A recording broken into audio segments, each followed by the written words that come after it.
Thank you, Whip. We have another full week working through our legislative agenda while we also are urging the Senate to continue moving on the budget reconciliation process.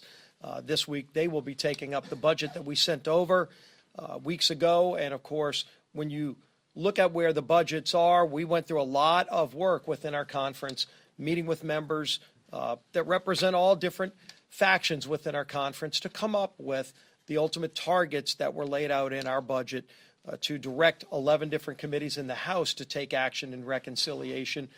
The Senate needs to go through that same process. They've got similar dynamics in the Senate. They've got fiscal hawks, moderates, the same kind of issues that they're going to have to resolve. But ultimately, it's only when the House and Senate come together are we going to be able to deliver that big package for President Trump to get this economy back on track for the American people. And ultimately, that's who we're fighting for. We're fighting for those hardworking families who have been struggling too long under the weight of the failed far-left policies of President Biden that are still lingering.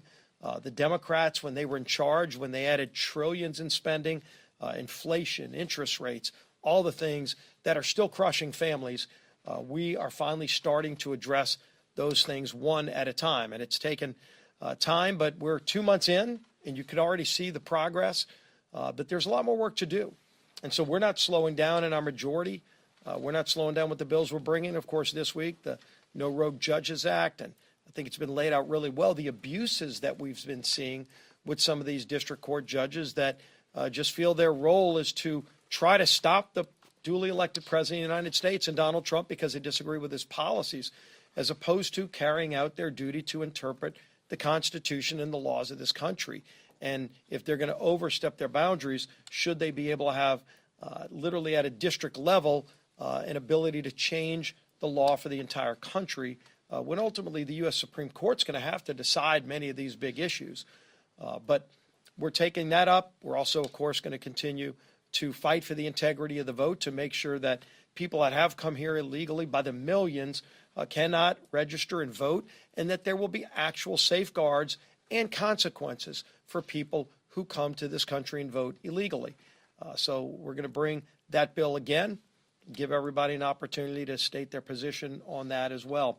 But as you look at reconciliation, one of the things we're looking to do is to finally start to root out waste, fraud, and abuse in government spending. Obviously, the mandatory spending side is what we look at heavily on the reconciliation side.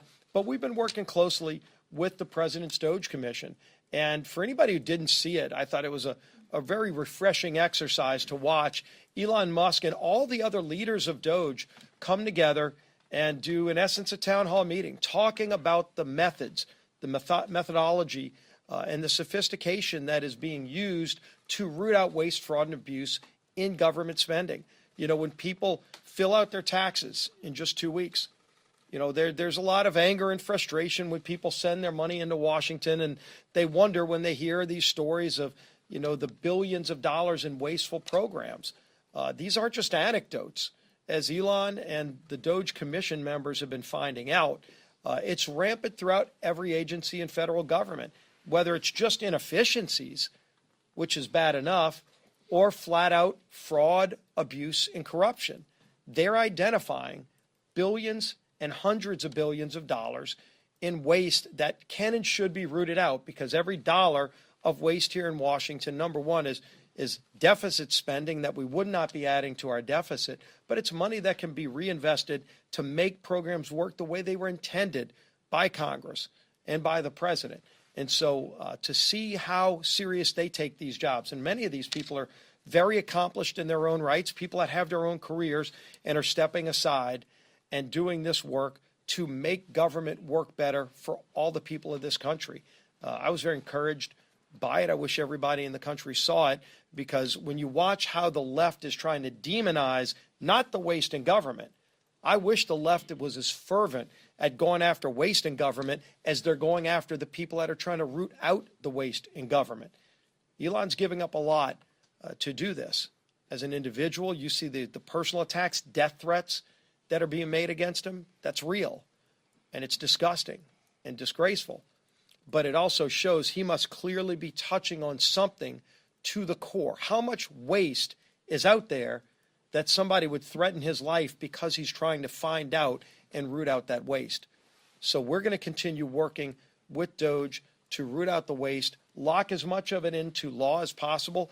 If we can fit it in a budget reconciliation, we surely will. If it's going to come later in a rescissions package, then we're going to do it as best as we can to achieve those real savings for the taxpayers of this country who are counting on us to deliver. The man who's delivering our agenda in the House, Speaker of the House, Mike Johnson.